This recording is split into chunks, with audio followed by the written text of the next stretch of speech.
Hello friends, welcome back to our own channel well. तो friends, इस video के अंदर देखने लगे बैंक निफ्टी मंडे को किस तरह से कामकाज कर सकते हैं। तो यहाँ पे हमने वीकली चार्ट लगा के रखा है। अगर देखेंगे तो बैंक निफ्टी अपने ऑल टाइम हाई के ऊपर ट्रेड करना स्टार्ट किए। बैंक निफ्टी एक नया हाई लगाया है। तो मार्केट बहुत तेजी से ऊपर की तरफ ट्रैवल कर रही है। अगर देखेंगे, अगर हम यहाँ पे अगर निकलिए, मार्केट कहाँ तक जा सकते हैं, बैंक निफ्टी का अगला टारगेट क्या हो सकता है। तो 46,000 मार्केट का अगला टारगेट हो सकता है बैंक निफ्टी का। वहां तक के टारगेट निकल रहा है। अगर हम इस पैटर्न को देखेंगे ना, इस पैटर्न से मार्केट का यहाँ तक का टारगेट निकल रहा है। तो आप इस रैली को कैप्चर कर सकते हैं।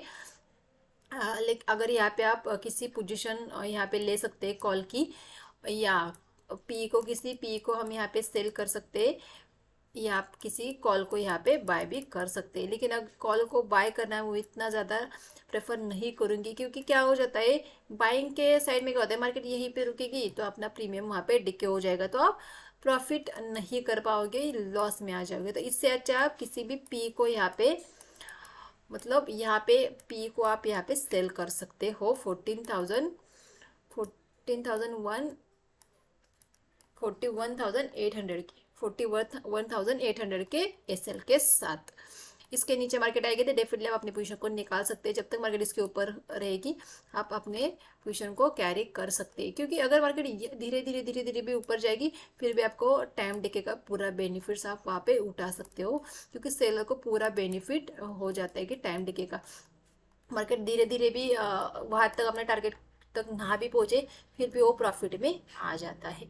तो इसी वजह से किसी भी पोजिशनली, किसी भी यहाँ पे ट्रेड को अगर कैरी करना है, तो यहाँ पे सेलर ही कैरी कर सकता है, बायर नहीं कैरी कर सकता। बायर को उतना अच्छा बेनिफिट नहीं होता है।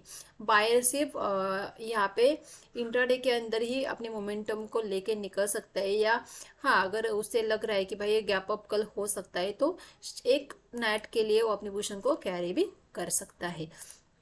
तो चलो 5 मिनट के चार्ट पे चलते कि हमें मंडे को किस तरह से यहाँ पे ट्रेड करना है। वनडे के चार्ट पे चलते, वनडे के चार्ट पे देते तो कैंडल उतनी स्ट्रांग लग नहीं रही है। यहाँ पे एक डोजी बना है। डोजी मतलब एक होता है कि ट्रेंड डिसाइड नहीं कर पाता है कि कल क्या हो सकता है। तो एक डोजी फॉर्मेशन यहाँ पे हुआ है, तो कैंडल उतनी स्ट्रांग नहीं यहाँ पे बनी। तो चलो 5 मिनट के चार्ट पे चलते हैं कि मार्केट ने किस तरह से कामकाज किया है और हम मंडे को किस तरह से कामकाज कर सकते हैं। अगर यहाँ पे देखेंगे हम, तो यहाँ पे अगर देखेंगे तो मार्केट के बीच में क्लोजिंग हुई है। तो ये क्लोजिंग बहुत ही बुरी क्लोजिंग कहेंगे हम बायर के लिए, क्योंकि अगर देखेंगे लो यहाँ पे लगा है, हाई यहाँ पे लगा है, मार्केट ने दिन यहाँ पे ओपन हुई और मार्केट यहाँ पे ही क्लोज हुई, जहाँ पे ओपन हुई मार्केट उसके आसपास ही क्लोजिंग की है। तो क्या होगा, जब तक मार्केट लो को नहीं ब्रेक करेंगी या हाई को नहीं ब्रेक करेंगे, हमें अच्छा एक डायरेक्शन मोमेंटम नहीं मिलेगा।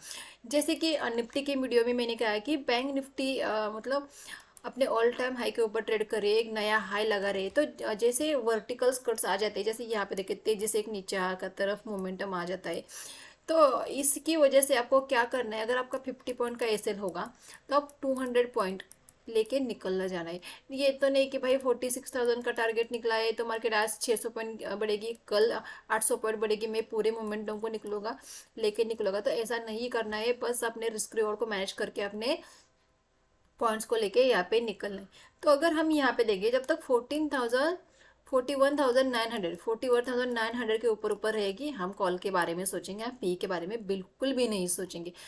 41,900 के नीचे हम एक पी की पोजीशन ले सकते हैं। अगर मार्केट फ्लैट ओपन हो जाती है, फ्लैट ओपन के नीचे आते तो कुछ भी ट्रेड नहीं करना है, ये पूरा हमारा नो ट्रेडिंग जोन के अंदर ही रहेगा। सेफ ट्रेडर, मैं हमेशा सेफ ट्रेडर के पॉइंट ऑफ व्यू से एनालिसिस कर लेती हूँ कि किसी का भी ज़्यादा लॉस ना हो, एक सेफ ट्रेड उसे एक मिल जाए। तो जब तक मार्केट इस लो के आसपास नहीं आ जाती है, इस लो को ब्रेक नहीं कर देती, हम किसी भी यहाँ पे ट्रेड को, ये पूरा हमारा नो ट्रेडिंग जोन ही रहेगा। इसके बीच में हम सिर्फ क्या कर सकते हैं, फ्लैट ओपन हो जाए, फ्लैट ओपन है तो हम वेट करेंगे मार्केट इस पॉइंट के आसपास आई। इस पॉइंट के आसपास अगर मार्केट आ जाती है और इससे सपोर्ट लेके फिर से 42,000 के ऊपर निकलती है, तो डेफिनेटली यहाँ पे हम कॉल की पोजीशन ले सकते हैं। फिर हम यहाँ से 200 पॉइंट का मोमेंटम एक्सपेक्ट कर सकते हैं। फिर अपने रिस्क रिवॉर्ड के हिसाब से आप अपने पॉइंट्स वहाँ पे कैप्चर कर सकते हैं। तो यहाँ पे जो मार्केट आज की, तो यहाँ पे हम एक जैसे मार्केट यहाँ पे, अगर यहाँ पे देखिए ये लो कितना लगा है, अगर यहाँ पे देखेंगे 41,900 का यहाँ पे लो लगा है, तो 41,900 को मार्केट सपोर्ट लेके 42,000 को अगर ब्रेक करेगी तो हम यहाँ पे एक सी की पोजीशन ले सकते हैं। फिर ऊपर की तरफ हम 200 पॉइंट के लिए बैठ सकते हैं, क्योंकि वर्टिकल कट्स मार्केट के अंदर आ सकते हैं, तो हम 200 पॉइंट ही कैप्चर करेंगे, फिर एक नया पैटर्न बनने देंगे, फिर नए पैटर्न के हिसाब से अपने रिस्क रिवॉर्ड के हिसाब से फिर से नया ट्रेड आप कर सकते हैं। फिलहाल आपको छोटे छोटे पॉइंट्स लेके ही मार्केट के अंदर निकलना है। तो अगर मार्केट इस पॉइंट तक फ्लैट ओपनिंग के नीचे आएगी, यहाँ से सपोर्ट ली कॉल लेंगे, इससे ब्रेक करेगी तो डेफिनेटली हम पी के पोजीशन में भी आ सकते हैं। फिर नीचे की तरफ हमें 41,700 तक के टारगेट देखने को मिल सकते हैं।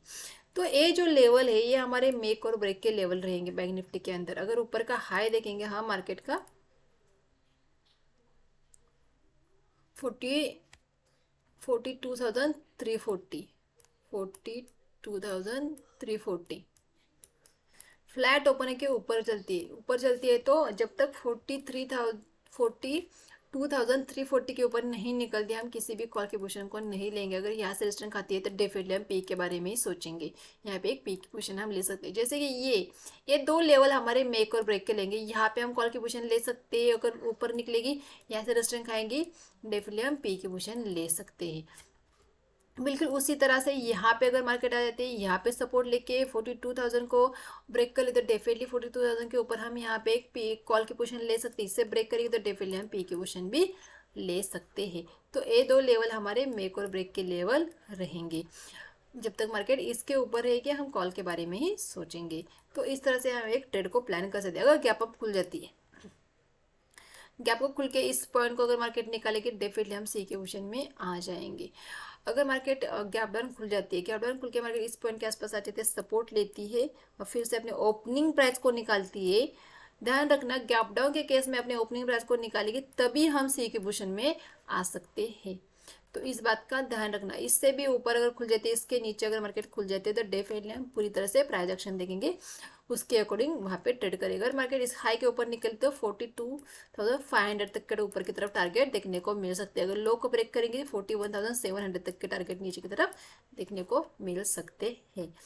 तो इस तरह से कामकाज करना है। फिलहाल मार्केट अपने नए हाई लगा रही है, तो अग्रेसिवली किसी भी ट्रेड में मत जाना और तुरंत अपने ट्रेड से एग्जीक्यूट कर लेना। जैसे आपको अच्छा खासा पॉइंट मिल जाए, जैसे मार्केट आप अपने 200 पॉइंट कैप्चर कर ले तो डेफिनेटली अपने प्रॉफिट को बुक कर लेना, क्योंकि जैसे वैसे कट आ जाएंगे मार्केट के अंदर आपका प्रॉफिट आधा हो जाएगा या फिर आप फिर से लॉस में भी आ सकते हैं। तो आई होप फ्रेंड्स वीडियो अच्छा तो वीडियो को लाइक और चैनल को जरूर सब्सक्राइब कीजिए। Thank you.